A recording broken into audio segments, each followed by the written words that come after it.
কে রে রাহুল, তুই কোথায় আছিস বাপ? কেন মা? আমি তো তোমার ওই চাচাতো বোন মেইনা খালাদের বাসায় আসছি। ও, তো মেয়েনাদের বাসায় এত ঘন ঘন তোকে যেতে হবে কেন? এইটা আমি তো বুঝলাম না। না মা, তুমি মাইন্ড করো না। দেখো, মেইনা খালা আমাকে মাঝে মধ্যে যখন ফোন করে ডাকে, তো আমি আর না যেয়ে পারি না। খালু এমনিতেই বিদেশ থাকে, আব্বার সঙ্গেই তো গেছে, তুমি তো জানোই। ওই একটু একটু কাজ কাম লাগলে আমাকে ডাক দেয়। শোন রাহুল, তুই মাকে বোঝানোর চেষ্টা করিস না। তুই যে কেন তোর খালার বাড়িতে যাস এত ঘন ঘন, এটা আমি ঠিকই বুঝি। তোর খালু বিদেশ পড়ে আছে, আর এদিকে যায় খালার কাছে সুযোগ নিচ্ছিস না। মায়ের দিকে একটু নজর দে, বুঝতে পারলি?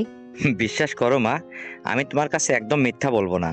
ওই খালা মাঝে মধ্যে ওই খালুর অভাবটা আমাকে দিয়ে পূরণ করে, আমি কি করব বলো।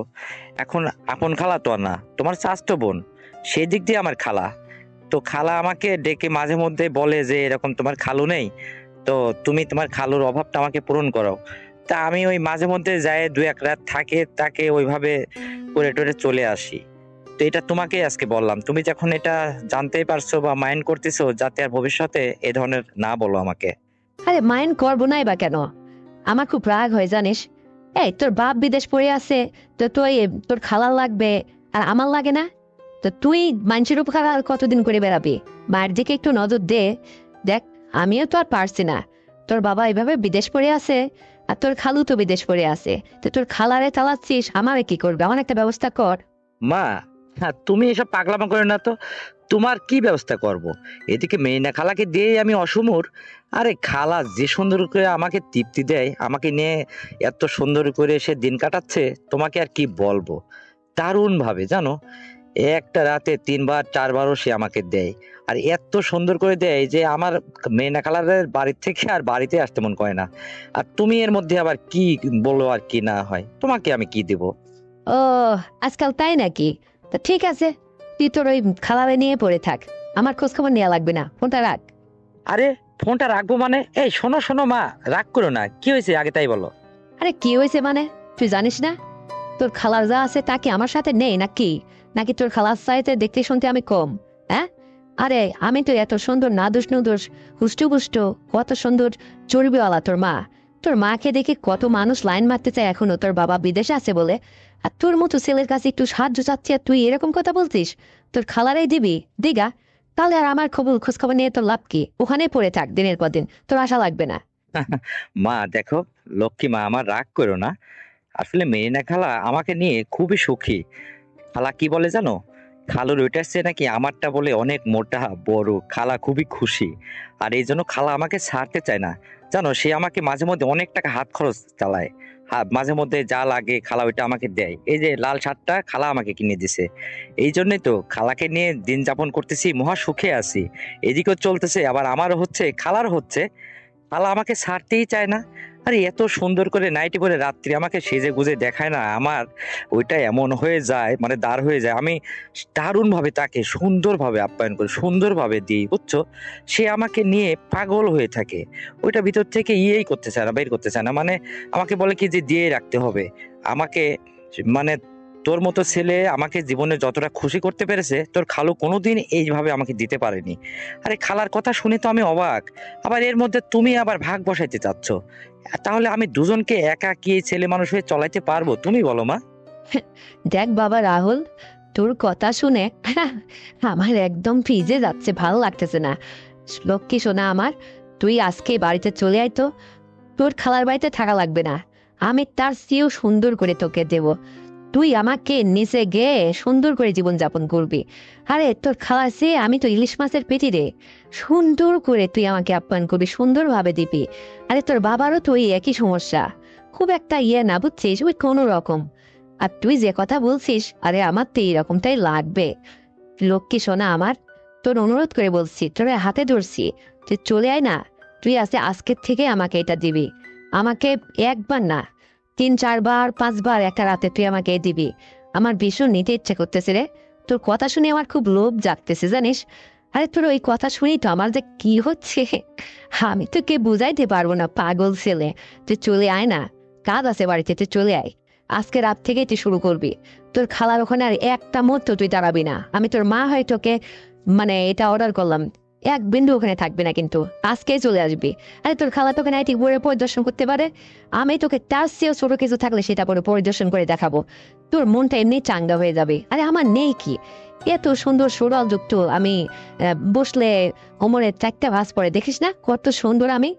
আর কত মানুষ আমাকে দেখে পাগল, আর তোর মতো ছেলে একটা দিন তুই দেখ না আমাকে, তারপরে তুই বুঝবি যে খালা ভালো না আমি ভালো।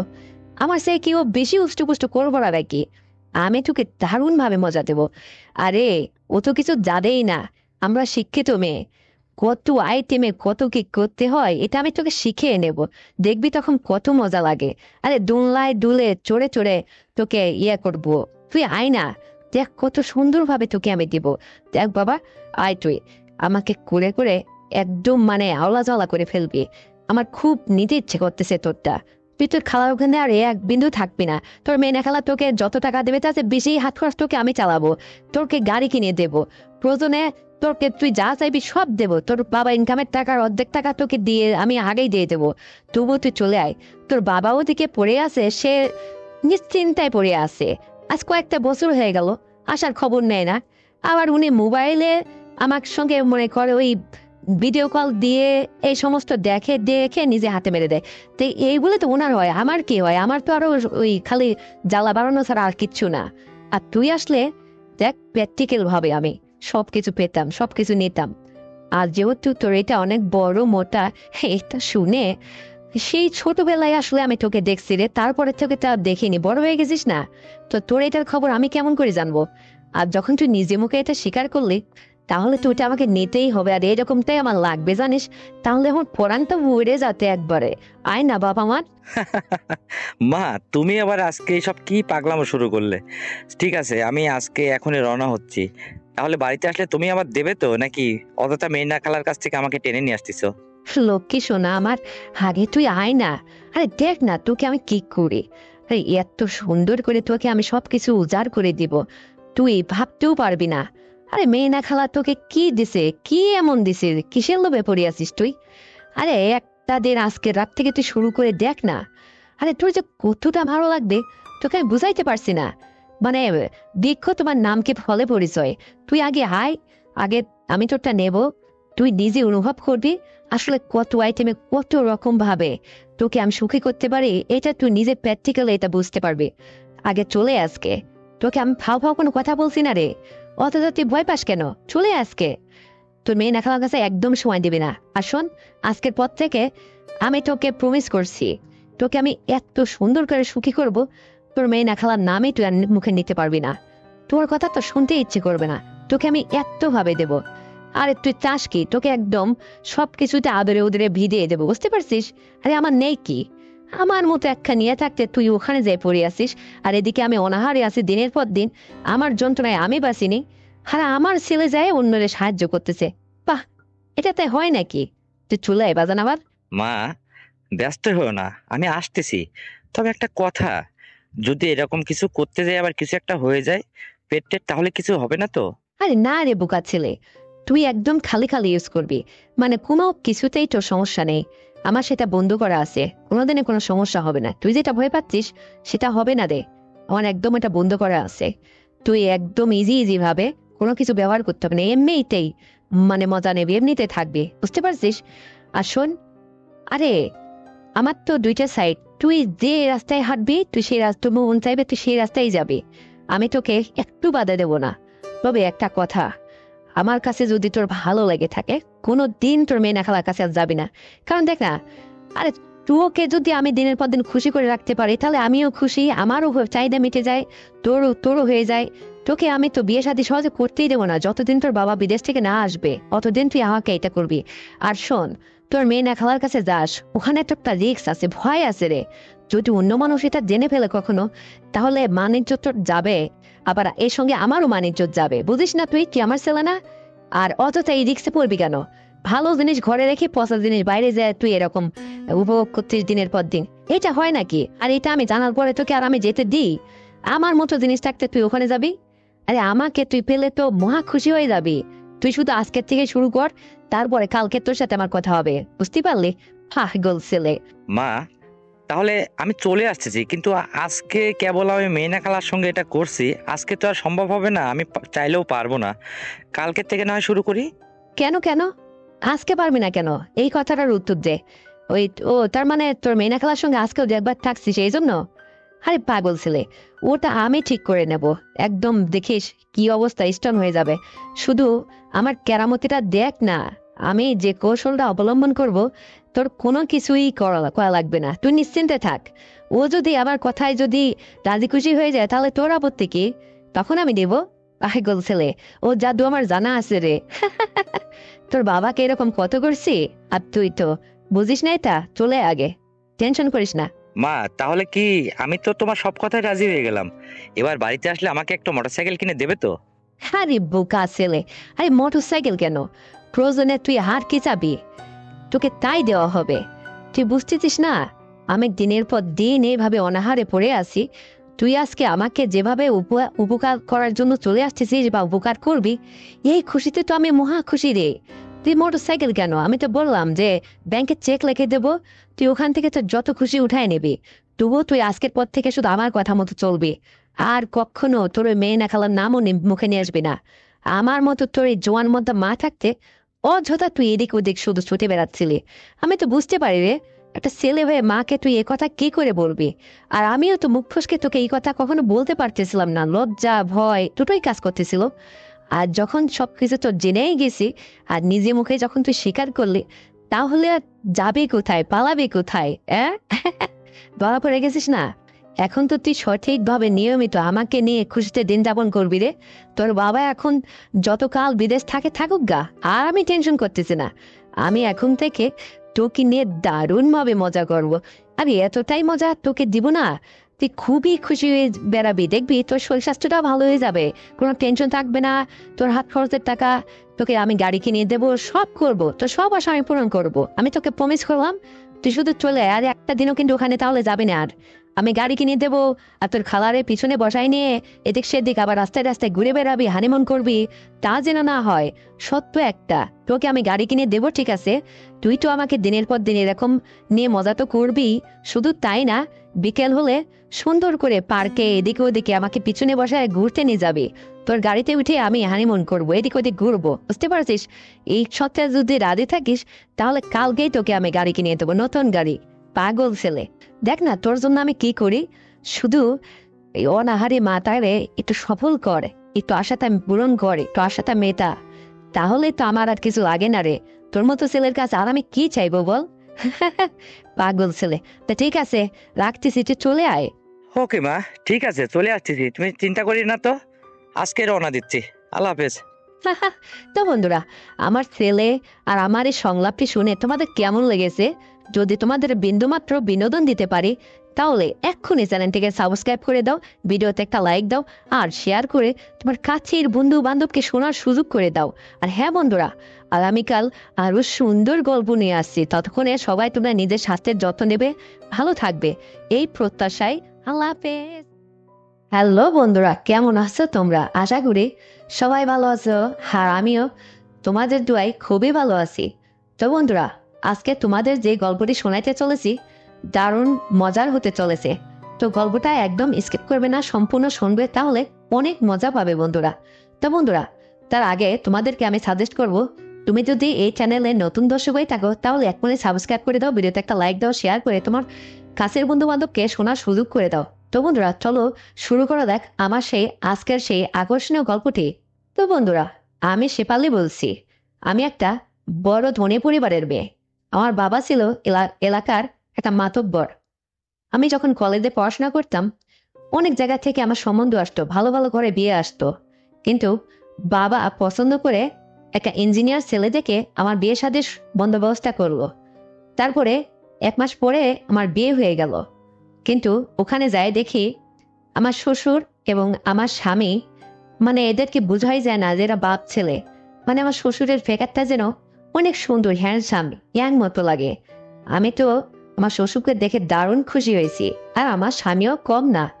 তারপরে এভাবে চলতে চলতে 1 বছর যায়, 2 বছর যায়, 3 বছর যায়, আমার কোনো সন্তানাদি হয় না।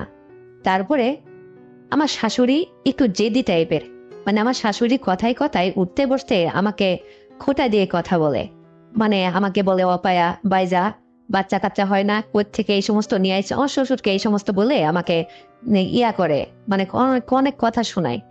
আর এইদিকে আমার ছোট ননদ, সে কলেজে লেখাপড়ে গেলে, সেও কথায় কথায় উঠতে বসতে আমাকে একটু ঠোকা দিয়ে কথা বলে। আমি ভীষণ লজ্জা পাই এবং আমার মনটাও খারাপ হয়ে যায়। বন্ধুরা, আল্লাহ না চাইলে তো কারোর গর্ভে সন্তান আসে না, তো আমি কি করবো, এখানে তো আমার তো কোনো হাত নেই। তারপরে আমার শ্বশুর আমাকে অনেক ভালোবাসতো, আমাকে ডেকে বলল, মারে শেফালি, তুমি না হয় একটু ডাক্তারের কাছে যেয়ে পরীক্ষা নিরীক্ষা করে দেখো তো, সমস্যাটা কি তোমার না আমার ছেলের। তখন আমি বললাম যে আব্বু, আমি তো পরীক্ষা করে দেখেছি, আমার তো কোনো সমস্যা নেই, যতটুকু সমস্যা আমার জানা মতে আপনার ছেলের। তখন আমার শ্বশুর আমাকে বললো, আচ্ছা আমার ঠিক আছে, এই পর্যন্তই তুমি থাকো, এর বেশি বলার দরকার নেই, তোমার শাশুড়িকেও বলার দরকার নেই, তোমার ব্যবস্থা আমিই করব। তারপরে আমি একটু সংকোচ বোধ করতেছি, আমার সন্তানাদি হয় না, তাহলে আমার শ্বশুর আবার আমার কি বন্ধ ব্যবস্থা করবে, তার কাছে কি কোনো জাদু আছে নাকি, এইটা ভেবে একটু হাস্যকর ভাবে নিয়ে চুপ করেই থাকলাম।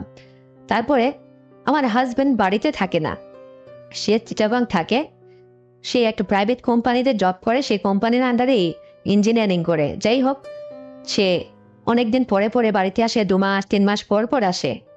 এদিকে আমি শ্বশুরই আমার সব, মানে শ্বশুরকে আমার সমস্ত যা কিছু দরকার হয় সংসারে আনুষঙ্গিক, সেটা শ্বশুরই এনে দেয়, শ্বশুরের কাছেই বলি এটা আমার স্বামীর পারমিশন। তারপরে শ্বশুর আমাকে হঠাৎ করে একদিন বলতেছে যে মারে শেফালি, আমার তো এই বুড়ো বয়সে শ্বশুর বাড়ির মুখ আর দেখাই হয় না অনেকদিন যাবত, আর তোমার মতো এরকম হুষ্টপুষ্ট সুন্দরী বৌমা থাকতে আমার হঠাৎ একদম খুব শখ জাগলো মা, তুমি কি আমার শ্বশুর বাড়িতে যাবে? তো তখন আমি বললাম যে বাবা, আপনি যেহেতু বলছেন আমার নানি শাশুড়ির বাড়িতে, হ্যাঁ যাওয়া যায়, আপনি দিন করে ফেলেন। তো আমার শাশুড়ি এটা পছন্দ করতেছে না, কারণ আমার শাশুড়ি, সে একদম শ্বশুরের চেয়ে বুড়ো হয়ে গেছে মনে হচ্ছে, কিন্তু আমার শ্বশুর জোয়ান মদ্দা, মানে ইয়াং এ, সে তো ব্লেজার পরে যখন রাস্তায় বের হয় তাকে দারুণ লাগে দেখতে, আমারও খুব পছন্দ বন্ধু, হ্যাঁ আমার শ্বশুরকে। তারপরে মানে শ্বশুরের পথ ধরে পথে হাত ধরে পথ চলতে আমার কোনো দ্বিধাবোধ নেই, কোনো খুবই আনন্দ লাগে। তো শ্বশুর যখন আমাকে এই অফারটা করলো, আমি মেনে নিলাম। তারপরে শ্বশুর আমাকে হঠাৎ করে বলে বসলো যে তাহলে এই আগামী শুক্রবারে সকালবেলা আমরা গাড়ির টিকিট করছি, তুমি আর আমি চলে যাব, কাউকে দরকার নেই, তোমার শাশুড়ি যাবে না, তোমার শাশুড়ি যেহেতু বাড়ি থেকে চলে যাবে গেলে এই বাড়িটা সামলাবে কে। তখন আমি বললাম যে ঠিক আছে আব্বু। তারপরে শ্বশুর আর আমি, তার বাপের বাড়ি ছিল হচ্ছে বরিশাল, তো মানে তার শ্বশুর বাড়ি, তো যাই হোক রওনা হলাম। তো যেতে সে এখান থেকে যাইতে প্রায় 7-8 ঘন্টা সময় লাগে বাসে। তারপরে দুজনে যাচ্ছি যাচ্ছি যাইতে যাইতে হঠাৎ মানে রাস্তায়, মানে পলিটিক্যাল ইস্যুতে যে কোনো ইয়েতে, মানে রাস্তায় একটা সাইড যানজট করে গাড়ি ঘোড়া চলাচল বন্ধ করে দিয়েছে। তো সন্ধ্যা ঘনিয়ে আসছে। তারপরে শ্বশুর আমাকে বলল যে মানে কি একটা সমস্যা হলো, গাড়ি তো আর যাবে না, গাড়ি তো এখানে রেখে দেবে, তাহলে কি করা যায়। তা আমি আমার শ্বশুরকে বললাম যে আব্বু এক কাজ করেন, না হলে কোনো একটা জায়গায় আমরা না হয় অতীত থাকি, এত পথ তো আর ফিরে যাওয়া সম্ভব না।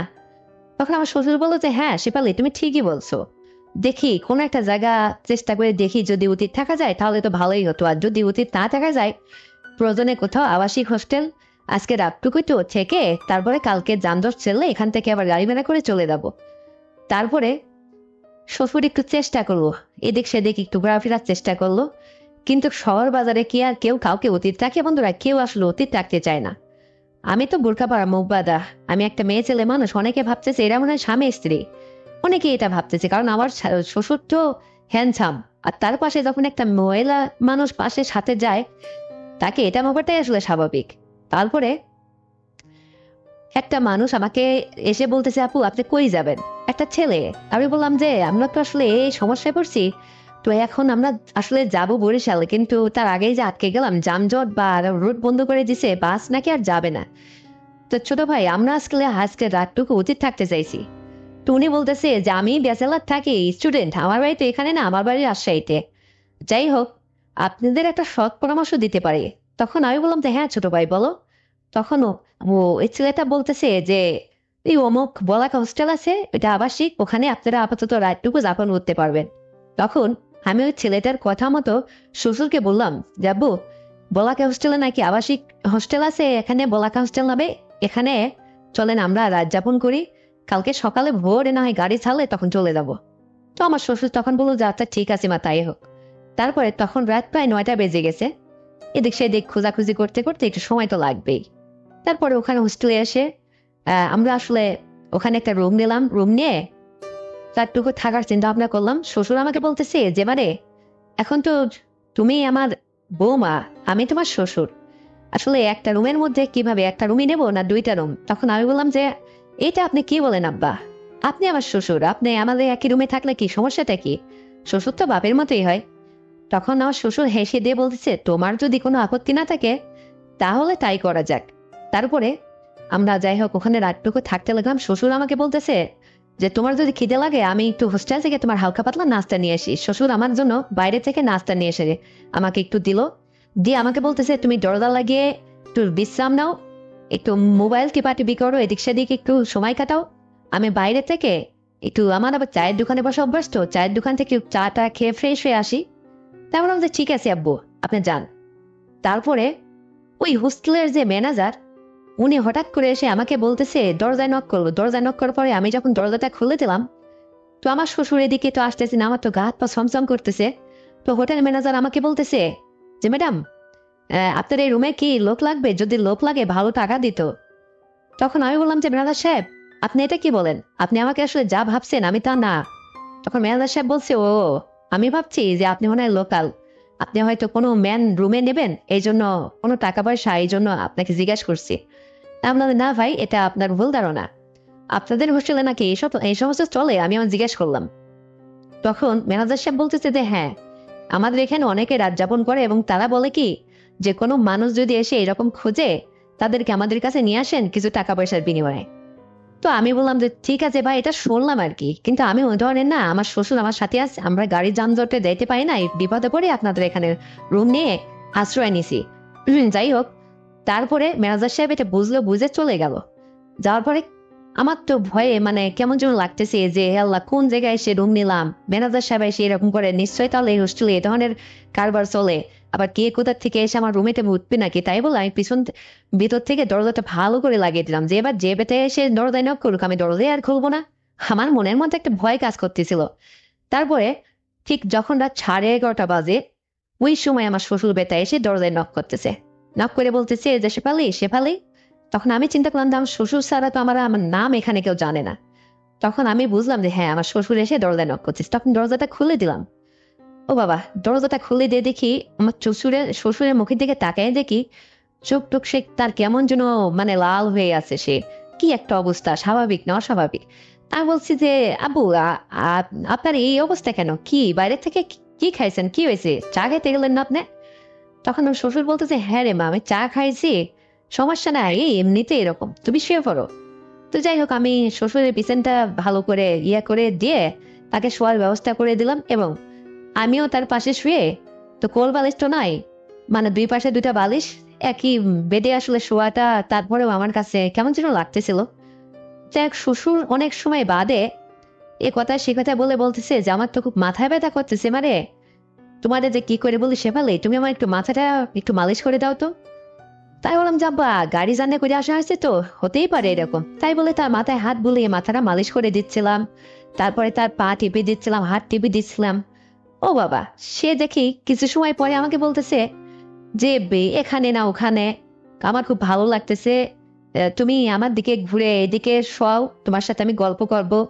মানে তার ভাব কেমন যেন আমার কাছে লাগতেছিল।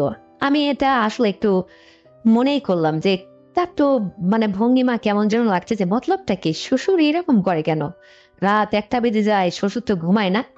তাই বললাম যে আব্বা আপনি ঘুমায়ে পড়েন, সকালবেলা আবার উঠে গাড়ি ধরতে হবে, আমি ছেলে মানুষ, আমি যদি ঘুমায়ে পড়ি আপনিই তো আমাকে উঠে জাগাবেন। তখন শ্বশুর বলতেছে যে হ্যাঁ, এদিক দিয়ে তোমার চিন্তা করা লাগবে না, আমি ঠিক সঠিক সময়ে তোমাকে ঘুম থেকে জাগায় নিয়ে গাড়ি ধরে চলে যাব। তারপরে অনেক রাত্রি শ্বশুর আমার কাছে হঠাৎ করে তারও আধা ঘন্টা পরে আবার কানের করে ফিস ফিস করে বলতেছে মারে, একটা কথা বলতে চাই শেফালি, তুমি কি আমার কথা রাখবা? আমি বললাম যে হ্যাঁ বা বলেন, আপনি এরকম করতেছেন কেন বলেন তো আগে।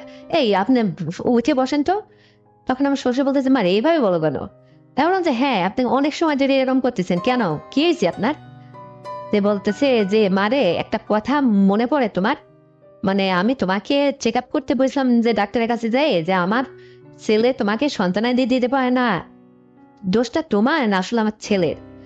তখন আমি বললাম যে দেখেন, আপনাকে ইতিপূর্বে একবার আমি বলছি যে দোষটা আমার না, দোষটা আপনার ছেলের। মানে আমার যদি আপনার ছেলে বাদে অন্য কোনো জায়গায় সংসার করতাম তাহলে ঠিকই আমার আল্লাপাক সন্তানাদি দিত। কেন আব্বু আপনি এত রাত্রি হঠাৎ এই প্রশ্ন করলেন? তখন বলতেছে মারে, কি করে যে তোমাকে বলি, মানে ওইটা যদি আমি তোমাকে একটু সাহায্য করতাম তাহলে কি হতো না? তোমার যদি হতো তাহলে তোমার শ্বশুর শাশুড়ি তোমাকে এই যে এত কথা শোনায়, তোমার ননদ তোমাকে এত কথা শোনায়, সেটার থেকে অন্তত তুমি মুক্তি পাতে। তখন আমি একটু গম্ভীর চিন্তায় পড়ে গেলাম যে আসলে শ্বশুর তো আমাকে ঠিকই বলছে, তাই তো। আমি যদি সন্তানের মুখ দেখতে পারি, আমার ননদ আমার শাশুড়ি বা আশেপাশের মানুষ এই যে আমাকে খোঁটা দিয়ে কথা শোনায়, এই সমস্ত কথার থেকে তো একটু রেহাই পেতাম। তো এটা কি ব্যবস্থা করলো শ্বশুর দেখি তো। তারপরে বললাম যে আব্বু, হ্যাঁ সবই তো ঠিক আছে, তো এটা আমি পাবো কই, সেটা কিভাবে সম্ভব? তখন আমার শ্বশুর বলতেছে, আমি যদি তোমাকে একটু এইটা আমি নিজেই দিতাম বা তোমাকে সাহায্য করতাম, তোমার যদি আপত্তি না থাকে। তো আমি বললাম যে আচ্ছা আমার আপত্তি নেই, আপনি এটা আমাকে দেন, কিভাবে দেবেন? তারপরে আমার শ্বশুর, যাই হোক, কি করে যে তোমাদের কথাটা বলে, হ্যাঁ আমি বলতে পারছি না, যাই হোক, সে আমাকে দারুণ ভাবে এটা ইয়ে করলো, মানে আমাকে চেষ্টা করলো, এবং ওখান থেকে সকাল হয়ে গেল, দারুণ ভাবে সে আমাকে এটা সাহায্য করলো, আমি খুবই খুশি হলাম। সকাল হলো, তারপরে শ্বশুর আর আমি যাই হোক হোস্টেল থেকে স্নান করে তার শ্বশুর বাড়ির দিকে বরিশাল রওনা হলাম, গাড়িও ছাড়ছে। প্রথম সকালবেলা গাড়িতে চলে গেলাম, যাওয়ার পরে ওখানে যায় যাক তারা খুবই খুশি, কারণ দেখতে শুনতে আমি মোটা তাজা হুষ্টপুষ্ট নাদুস নদুস ফর্সা সুন্দরী, তারপরে ধনী লোকের মেয়ে, আমি আমার একটা নাম গাম বা আলাদা একটা আমার স্পেশাল একটা ইয়ে আছে, এটা আমার নানি শাশুড়ির বাড়ির লোকজন সবাই জানতো। তো আমাকে দেখে শেফালি আসছো বাবা, আমার নাতি বেটার বউ আসছে, তাই দেখে আমার নানি আমাকে নানি শাশুড়ি জড়িয়ে ধরে কত না খুশি। যাই হোক, আমাদের জন্য তারা খুবই আয়োজন করলো, রান্না বান্না কত প্রকার যে গোশ রান্না করছে, আয়োজন করছে, ভালো মন্দ আমরা সব খাওয়া দাওয়া করলাম। তারপরে নানি শাশুড়ি আমাকে সেই বাড়িতে আবার হচ্ছে মানে 3টা রুম বিশিষ্ট একটা বাড়ি আর একটা ছোট্ট দোতলা ঘর। তো নানি শাশুড়ি আমাকে আমাকে বলতেছে যে তুমি কিন্তু আমার কাছে থাকবে। আমি বললাম যে না নানি, আমার আসলে এই আনকি জায়গায় যে কোনো জায়গায় ঘুম হয় না, শ্বশুরের পাশে থাকলেই হয়, সে তো আমার বাপের মতো, এই সমস্যা কি, আমরা ওই রুমে থাকি। তো বলতেছে যে হ্যাঁ তুমি বৌমা, তোমার যদি কোনো আপত্তি না থাকে তাহলে তো এখানে আমি নিষেধই করবো না। যাই হোক, সারাটা দিন গেল, এদিক সেদিক ঘুরলাম নতুন জায়গায়, জেলের পাড়ে নদীর পাড়ে সব জায়গায় আমাদের ঘুরতে নিয়ে গেল, আমরা গাবখান ব্রিজ এদিক সেদিক সব জায়গায় দেখে শুনে আসলাম। তারপরে যখন সন্ধ্যা হলো, সন্ধ্যার পরে খাওয়া দাওয়া শেষে সেই আগের রাত্রের মতো শ্বশুর আমাকে বলতেছে যে কালকে কি দিছি না দিছি, মিস্টেক হয়েছে কি না হয়েছে বোমা, আজকে আর একটা বা সুযোগ দাও তুমি। তা আমি বললাম যে আমি আর আপনাকে কোনো কিছু বাধা দেব না, বা আপনি যা মনে করেন যেভাবে আপনি আমাকে সাহায্য করতে পারেন করেন, এখানে কি আমি নিষেধ করছি নাকি আপনাকে? আরে আমাকে তো আপনি যদি ওই আমার শাশুড়ি আমার ননদ বা পাড়া প্রতিবেশীর কাছ থেকে যদি এই কথার হাত থেকে রক্ষা করতে পারেন তাহলে তো আমার জন্য ভালো, আর আপনার ছেলেও এটা বুঝবে না। তারপরে শ্বশুর এটা শুনে মুচকি হাসি দিল। তারপরে আমরা যাই হোক ওই ওখানে 10:30 11টার মধ্যেই সব বিছানায় চলে গেলাম, ঘুমাইতে গেলাম। তো আমি শাশুড়ি আমার নানি শাশুড়িকে বললাম কি যে শ্বশুর খাটের উপরে ঘুমাক, আমি ফ্লোরে ঘুমাই। আমি ফ্লোরে বিছানা দিলাম, কিন্তু তাদের দেখানোর জন্য দিলাম। পরে দরজা যখন লাগিয়ে দিছি, ও বাবা, শ্বশুর দেখি খাটে না শুয়ে বলতেছে, আমারে বলতেছে যে তুমি উপরে এসে শাও, নাহলে আমি ফ্লোরে এসে ঘুমাবো কিন্তু বোমা। তখন আমি বললাম যে আপনার যেখানে ইচ্ছা, তবে আপনি উপরেই থাকেন, আমি খাড়ের উপরে চলে আসছি, চুপ থাকেন আপনি। তারপরে কিছু সময় বাদে খাবার আমি শ্বশুরের পাশেই যেয়ে ঘুমিয়ে পড়লাম, আমার ওই ফ্লোরে ঘুমানোর অভ্যাস নেই তো, ধনের লোকের মেয়ে বলে কথা। যাই হোক, তারপরে শ্বশুর তো আমাকে আবার সেই আগের রাত্রের মতো আমাকে তেমন ভাবে সাহায্য করলো, অনেক বুদ্ধি পরামর্শ দিল, এবং সে ওইটা দিয়ে আমাকে কনফার্ম করলো। তারপরে আমরা যাই হোক ওখানে এইভাবে 3টা দিন পর পর এইভাবে সে আমাকে সাহায্য করলো, আমরা ওখান থেকে 3 দিন পরে আবার বাড়িতে ফিরলাম। এদিকে আমার স্বামী আবার আমাকে ফোন করলো, শেফালি তোমরা নাকি শুনলাম বরিশাল গেছো আমার নানির বাড়িতে। তাই বললাম যে হ্যাঁ, আমার শ্বশুর আমাকে সাথে করে শখ করে নিয়ে আসছে। সে নাকি এই বয়সে কোনোদিন শ্বশুর বাড়ি আসাই হয় না অনেকদিন তার। সে আমাকে বললো যে বৌমা, তোমাকে নিয়ে আমার শ্বশুর বাড়িতে যাওয়ার খুব শখ, তাই তো আসলাম। তো যাই হোক, স্বামী শুনে খুব খুশি হলো। তো বলতেছে হ্যাঁ, আমার আব্বাটা আসলে খুব ভালো মানুষ, তার সেবা তো ঠিকঠাক মতো করো।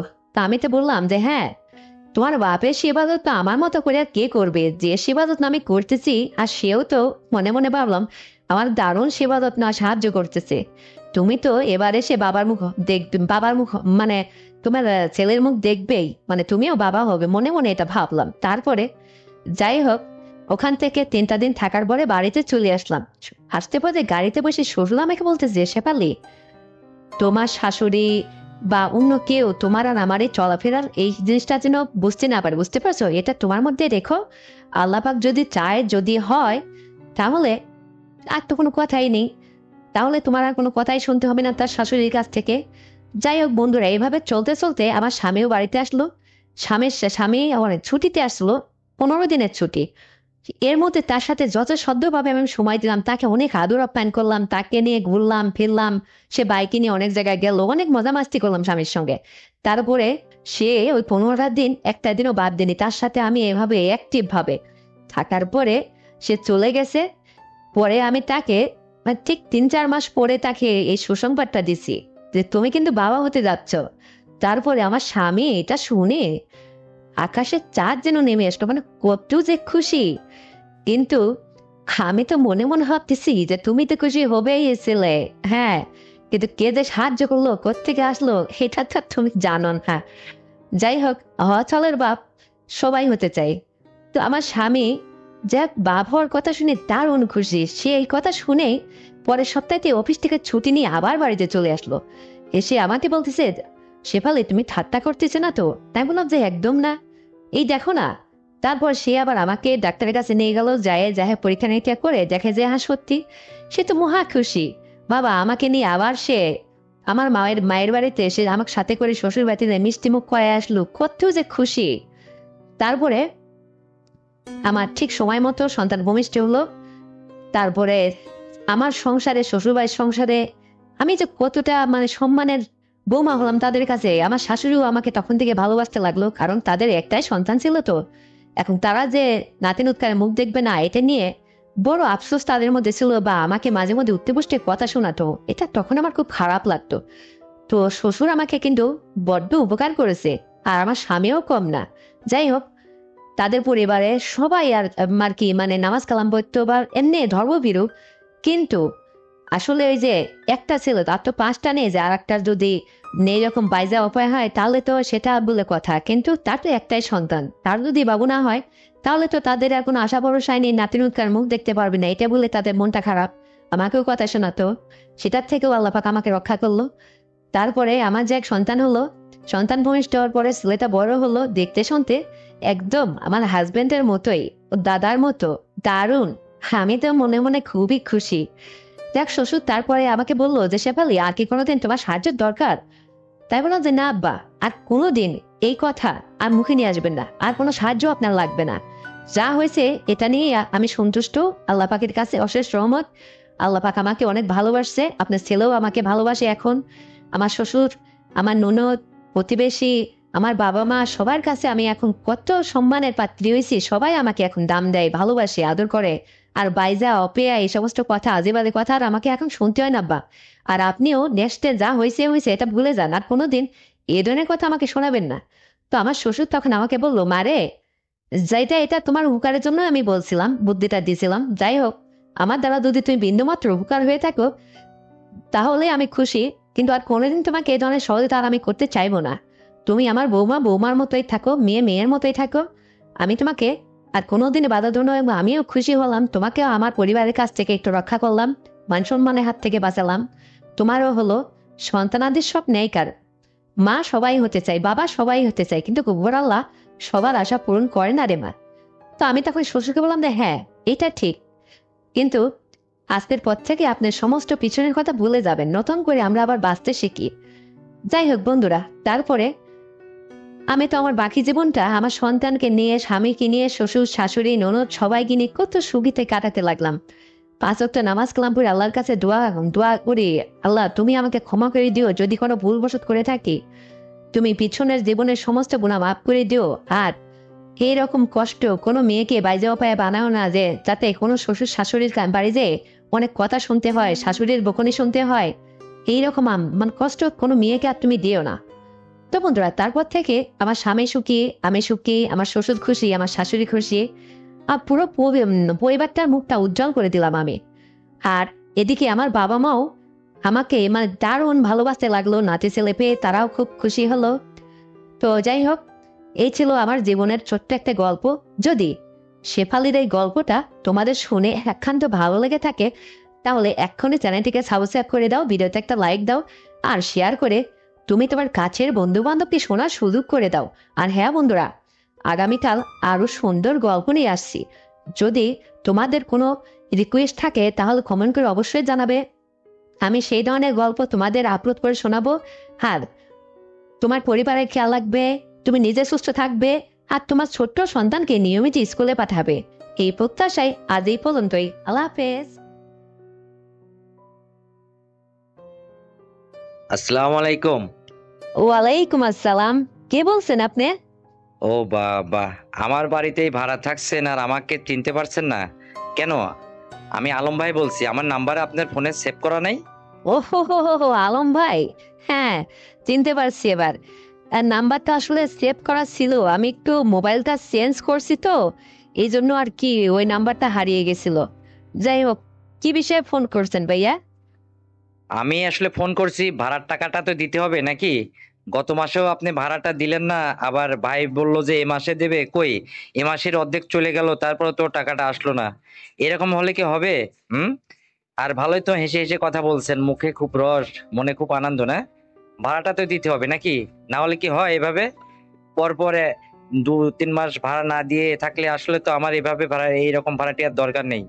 আমি আসলে, আপনি একটু আপনার বাড়িওয়ালার সঙ্গে কথা বলেন তো। আজকে ওই ভাই আসলে আপনি কথা বলেন, তাছাড়া তো এভাবে হয় না।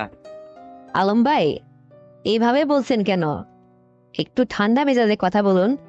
আসলে ব্যাপারটা হয়েছে কি, ও আজ 2 মাস বেতন পায় না কোম্পানি থেকে।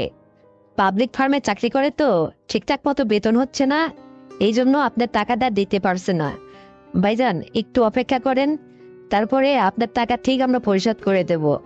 এভাবে মানে এত কঠোর ব্যবহার করলে তো আমরা যাব কোথায় বলেন? একটু মনটা শীতল করেন না ভাইয়া।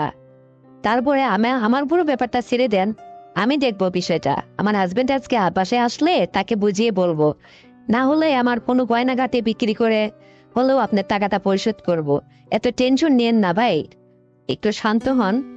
দেখুন, আমাকে জ্ঞান দিবেন না, আমি তো ঠান্ডা মেজাজেই আছি। আর বিগত 2 মাস হলো আপনাদের দেখেই আসছি। আর আপনারা ঠিকঠাক মতো এই মাসেরটা ও মাসে দেন, আবার 2 মাস পরে দেন, এভাবে তো আমি সহ্য করেই আসছি দিনের পর দিন, তাই না? তো এখন এই কথা বলছেন কেন? আর আমার এখানে আপনারা তো আছেন, আরো তো অন্যান্য ভাড়াটিরা আছে, তাদের সঙ্গে তো আমি এই ধরনের আচরণ করি না। তো যাই হোক, আপনি ঠিকঠাক মতো আমার টাকাটা দিলেই হবে। আর যদি আদৌ না পারেন, এইরকমই যদি আপনাদের চলে, তাহলে আমি কতদিন আর দেখবো বলুন? আমার তো ভাড়াটিয়া চেঞ্জ করতে হবে, নতুন ভাড়াটিয়া আনতে হবে, তা না হলে তো হবে না, বুঝছেন?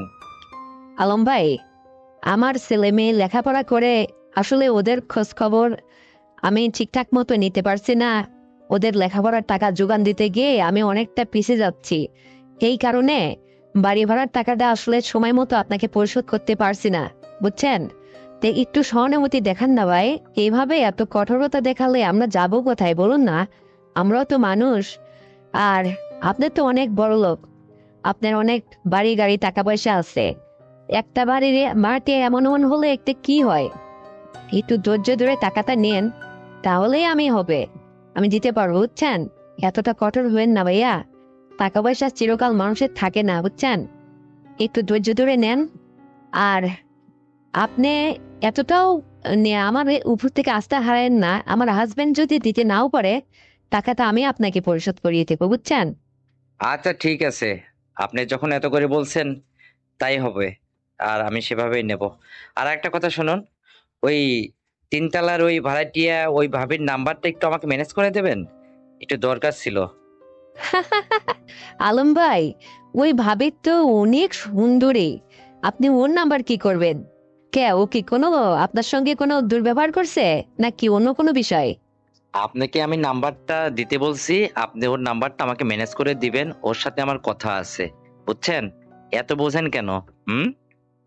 আমি এই জন্য বলছিলাম আলম ভাই, তিনতলার ওই ভাবির কাছে বাইরের অনেক পর পুরুষ ছেলেরা আসা যাওয়া করে। আসলে উনি যে কিভাবে কি করে, মানে উপর আল্লাহ জানে। আমার কেমন যেন একটু সন্দেহ হয়, বুঝছেন? আরে, ও তো আমাকে ভাড়া টাড়া ঠিকঠাক মতো দেয় না, আর এই জন্য তোর নাম্বারটা আমার দরকার, বুঝছেন? মানে ওর সাথে যদি দেখি অন্য কোনো অন্য উপায়ে যদি ওর ভাড়ার টাকাটা পরিশোধ করে উসুল করে নেওয়া যায়, এই জন্য আর কি বলছিলাম। তো যাই হোক, আপনি ওর মোবাইল নাম্বারটা একটু আমাকে জোগাড় করে দিলেই হবে, হ্যাঁ? আলম ভাই, ব্যাপার কি? হুম, মোবাইল নাম্বার দিয়ে আপনি অন্যভাবে, মানে সে আবার কি, কিভাবে নেবেন? হ্যাঁ? বুঝি না মনে হয়। হুম, আমিও বুঝি। হ্যাঁ, আমরা তো আর কারো চোখে পড়ি না, যত তিনতলার ভাবি মানুষের চোখে পড়ে। তার মানে কি? এটা আবার আপনি কি বলেন? আমি ভয় পেয়ে আপনাকে কিছু বলতে চাচ্ছি না, আর এ তো দেখছি না চাইতেই জল। বাহ! আরে, আপনি কি চোখে পড়বে না কেন? আপনি তো অনেক সুন্দরী, মাশাআল্লাহ, অনেক দেখতে শুনতে মাশাআল্লাহ সুন্দরী। কিন্তু আপনাকে বিনিময়ে অন্য কোনো অফার করব, এই এতটুকু সাহস তো আমার মধ্যে নেই। আর আপনি এসব কি বলছেন? অবশ্যই আপনি আমার চোখে পড়েন, কিন্তু আপনাকে আমি বলবো কি করে? আর ওই তিনতলার ওই ভাবিকে আমি কিছু একটা বলবো বা বলতে পারি, ওনার চলাফেরা দেখেই বোঝা যায়, এই জন্য আর কি বললাম, বুঝছেন? আলম ভাই, হ্যাঁ, আপনি তো দেখছি লাইনের। হ্যাঁ, আপনি একখান জিনিস ভাই। বুঝতে পারি আমি সবই। হ্যাঁ, আল্লাহ আপনারে বানাইছে ভাই। আপনার মধ্যে যে এত রোমান্টিকতা আছে সেটা তো আগে কখনো ভাবিনি। বাহ! আর আমি মাসের ভাড়া ঠিক মতো দিতে পারছি না, এতটা প্রেশার ক্রিয়েট করছেন, এতটা জুলুম করছেন আমাকে। অথচ আপনার মধ্যে এইরকম চাওয়া পাওয়া আছে জানলে তো আগেই আমি পরিশোধ করে দিতাম। হুম। হা হা, আমি আসলে কোনো পথই খুঁজে পাচ্ছিলাম না, এখন তো দেখছি না আপনার কাছে হবে। হুম, আপনার কাছে অন্য কোনো মাধ্যম দিয়ে তো করা যায়। সেটা আমি নিজেই তো ভয় পাচ্ছিলাম যে আল্লাহ, আমার বাড়ি এলাকা আসলে কেমন কিবা, মানে ভয় পাচ্ছিলাম। কিন্তু না, আপনি তো দেখতেছি যে লাইনের মাল। হ্যাঁ হ্যাঁ। ও বাবা! এত কি এমন বুঝে ঢ্যাং ঢ্যাং করে হাসাহাসি করছেন, হ্যাঁ? কি এমন আমি লাইনের? কি বলে না বলতা বল যাতা? হুম? আরে, আমি ওই তিনতলার ওই ভাবির কাছ থেকে ঠিকঠাক মতো মাসের ভাড়ার টাকাটা আদায় করে নেবো, এই জন্য আর কি বললাম। কিন্তু আপনি তো দেখছি উল্টো বুঝা বুঝে ফেললেন। হুম? তাহলে কি আমি তিনতলার ভাবির খোঁজ করব না? আপনাকে দিয়েই হবে সব আমার? হুম?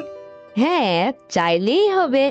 কারণ আমার 2 মাসের বাড়ির ভাড়া যদি মাফ হয়ে যায়, তাহলে আপনি যা চাইবেন, যেভাবে বলবেন সেভাবেই তো আমি আপনার কথায় একমত থাকবো। হবে না কেন? এটা কেমন কথা বলেন? আরে, তিনতলার ভাবি যদি পারে তা আমি পারবো না কেন? আপনি তো আসলে আমাকে বুঝতে ভুল করছেন। আরে, আমিও তো ওই রকমই একটু একটু। তা না হলে কি আর এই এত বড় সংসার ম্যানেজ করে এই ফ্ল্যাট বাড়িতে পাড়ার থেকে আমি চলতে পারি? হুম। আপনার বোঝাই ভুল আছে। আর আপনিও যেহেতু এরকমটাই চাইছেন, আমার জন্য ভালোই হলো। মানে কখনো মাসের ভাড়া দিতে হবে, কখনো ওইভাবেই আমি পরিশোধ করে দেব। আরে, আমি আপনার কথাই একমত, আপনি আমাকে এই সাহস করে বলেই দেখুন বা। এমন বোকা, বোঝে না।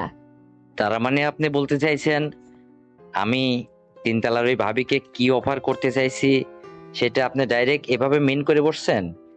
হ্যাঁ, মনে করেন এটাই সত্যি, কিন্তু ওইভাবে কি আপনিও রাজি? আরে, আপনি হলে তো তিনতলার ভাবি লাগবে কেন? আপনার থেকেই শুরু হোক। আপনার ভাড়া দেওয়া লাগবে না, আপনার 2 মাসের ভাড়া আমি একবারে মাফ করে দেবো। বলেন আপনি রাজি কিনা? আপনাকেই আগে দেখে নিই, তারপরে ওকে দেখবো। বলেন আপনি আপনি কি রাজি? ও বাবা! তার মানে আমি রাজি থাকলে কি আমার ওই 2 মাসের ভাড়া মাফ হয়ে যাবে? হুম। হ্যাঁ, তাই তো বলছিলাম, অবশ্যই মাফ হয়ে যাবে যদি আপনি আমার প্রস্তাবে রাজি থাকেন। সেইটাই আর কি। আসলে আমি সাহস করে আপনাকে বলতে পারছিলাম না তো, এই জন্য তিনতলার ভাবির কথা বলছি। তো ওর সাবজেক্টটা পরে আসি। আরে আমার কি এক একটা ফ্ল্যাট বাড়ি নাকি, কয়েকটা ফ্ল্যাট বাড়ি। আমার অনেক ভাড়াটিয়া আছে, দুটি একটা ভাড়াটিয়ার এরকম সমস্যা আমাকে তো এভাবেই পরিশোধ করতে হয়, দেখতে হয়, তাছাড়া তো হয় না। আর এরকম মানুষও দু একজন আছে যারা আর কি এভাবেই পরিশোধ করতে চায়। এই জন্য আর কি আপনাকে সাহস করে বলছিলাম না। তো আপনি যখন নিজেই ধরা দিলেন, হ্যাঁ, এভাবেই আপনি এইভাবে যদি আমার প্রস্তাবে রাজি হয়ে যান, তাহলে আপনার 2 মাসের ভাড়া মাপ, ব্যাস। এর মধ্যে কি কোনো সন্দেহ আছে আপনার? আলম ভাই, এইরকম হলে তো আমি মহা খুশি। কারণ আমার মতো এত অল্প আয়ের মানুষ এত বড় ফ্ল্যাটে কি আর থাকার মতো ভাগ্য আছে বলুন? আপনি যদি এভাবে একটু সুযোগ দেন না, তাহলে আপনার ফ্ল্যাটে অনেক দিন যাবত থাকতে পারবো। আর আমি আমার ছেলে মেয়ের লেখাপড়ার খরচও ওদিকে যোগান দিতে পারবো, তাহলে একটু সুবিধা হবে। যদি আপনি একটু সুযোগ আমাকে দেন, বুঝছেন, আমার ভালোই হলো। তবে এটা যেন আপনার ভাই অর্থাৎ আমার হাজবেন্ড বা অন্য কেউ যেন বুঝতে না পারে। আসলে যখন ওই বাড়িটা একদম নিরিবিলি ফাঁকা থাকবে না, তখনই আমি আপনাকে ডাকলে আপনি আসবেন, তাহলেই হবে। আপনার কথাই থাকলো। তো ঠিক আছে, আমি আপনাকে ওইকে সুযোগ বুঝে একদম নিরিবিলি হয়ে সুযোগ বুঝে ফোন করলে আপনার ঠিক আমার কথায় মানে একটু সাড়া দেবেন, আমার বাসায় চলে আসবেন, তাহলেই হবে, বুঝছেন। আমি আপনার কথায় একমত এবং আমি মহা খুশি হয়ে গেলাম যে আমার বাড়ি ভাড়ার একটা পরিশোধের কৌশল পেয়ে গেলাম, বুঝছেন।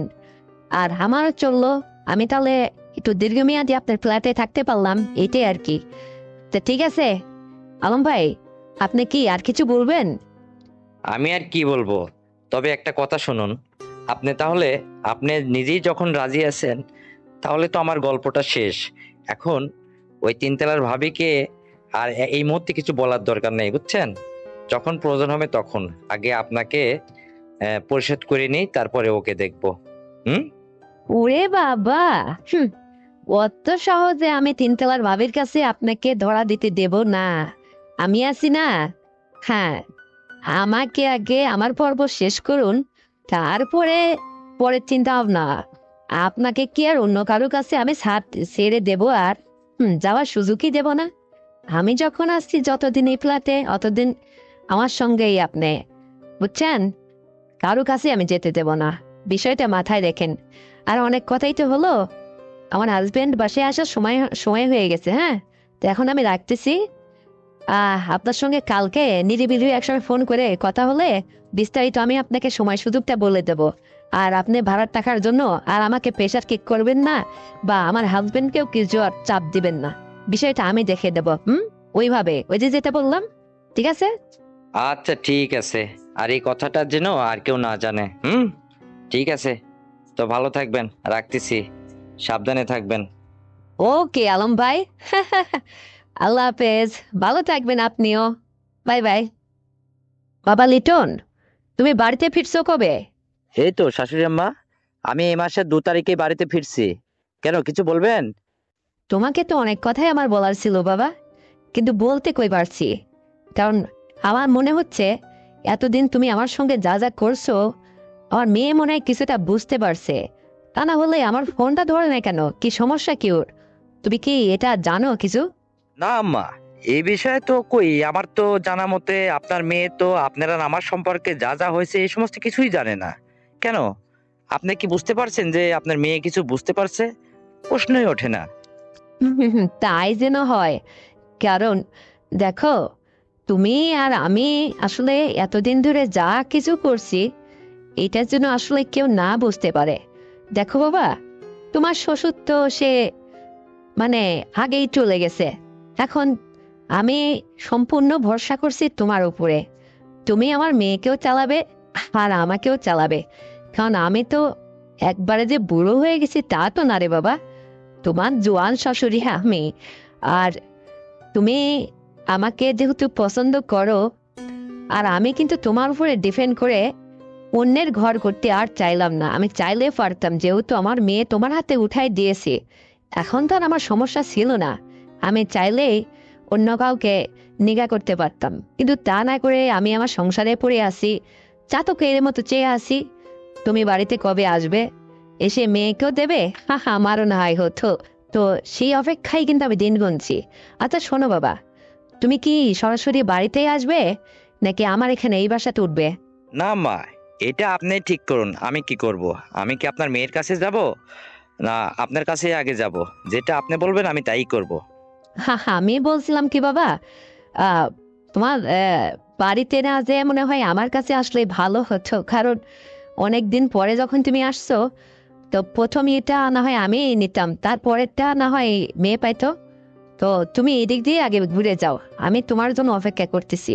আরে মেয়ে তো সবসময় পেয়েই থাকে, আমি তো সবসময় তোমাকে হাতে পাই না যে একটু আদর যত্ন করবো, কিছু খাওয়াবো, পিটিয়াটা আরো অন্য কত কিছু তোমার জন্য রেডি করে রাখছি সযত্নে। তুমি এটা আগে বুক করে তারপরে বাসায় যাও, তাছাড়া আমার ভালো লাগতেছে না, বোঝো না? মেয়ের চেয়ে কি আমি কম নাকি? হুম। আচ্ছা আম্মা, ঠিক আছে, সমস্যা নেই, তাহলে আমি 2 তারিখে আসতেছি। এসে আপনার ওখান থেকে বেড়ায়ে একদিন থাকবো, থেকে তারপরে না হয় বাসায় যাব। তারপরে 2 দিন বাসাতে রেস্ট টেস্ট নিয়ে আবার আপনার মেয়েকে সঙ্গে করে না হয় আপনার বাসাতে আবার আসবো, এসে আবার কিছুদিন বেড়ায়ে তারপরে আবার আমি আমার মতো আমার চাকরিতে যে জয়েন করব। না রে বাবা, সবই ঠিক আছে, কিন্তু তুমি আমার এখানে 2টা দিন থাকবা, এটা যেন মেয়ে বুঝতে না পারে, বোঝো না?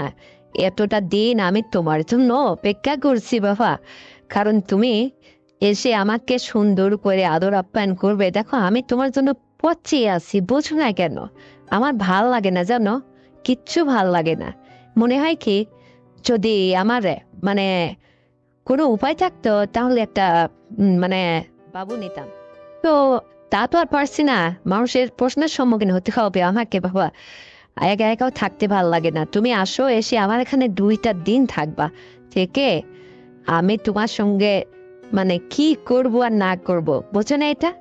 তারপরে তুমি যাবে তোমার আমার মেয়ের কাছে, আমার মেয়ে বুঝবেই না এটা।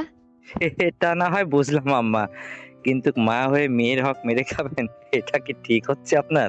হ্যাঁ, আমি না হয় বুঝলাম। আচ্ছা, আমি চাই কি যে ক্ষণিকের জন্য 2-1 বার, সেটা হচ্ছে আলাদা কথা। সারাটা জীবনে আপনি আমাকে ধরে রাখবেন, কি ভুলে যেতে পারেন না আমাকে? শোনো বাবা, মেয়েকে ভুলে যাব, তবু আমি তোমাকে বলতে পারবো না। কারণ তুমি আমাকে যে লোভ জাগিয়েছো, আরে তোমার সাথে কথা বলতে লাগলেই তো আমার কেমন যেন হয়ে যায়, বুঝছো? এটা আমি তোমাকে বুঝাইতে পারবো না, দারুণ লাগে বুঝছো। তোমার সাথে কথা বলতেও ভালো লাগে, তুমি বোঝো না এটা? আসলে জীবনে কি যে আসলে ভুল করেছিলাম, আমার এটা বিধাতার লিখন, যার কপালে যা থাকে। হ্যাঁ, তোমার শ্বশুরের চেয়ে যদি তোমার সাথে আমার আগে দেখা হতো, এরকম হতে পারতো না, তাহলে না কতই মধুময় জীবনটা হতো। কিন্তু দেখো, সে আমাকে একটা মেয়ে রেখেই দুনিয়া ছেড়ে চলে গেল।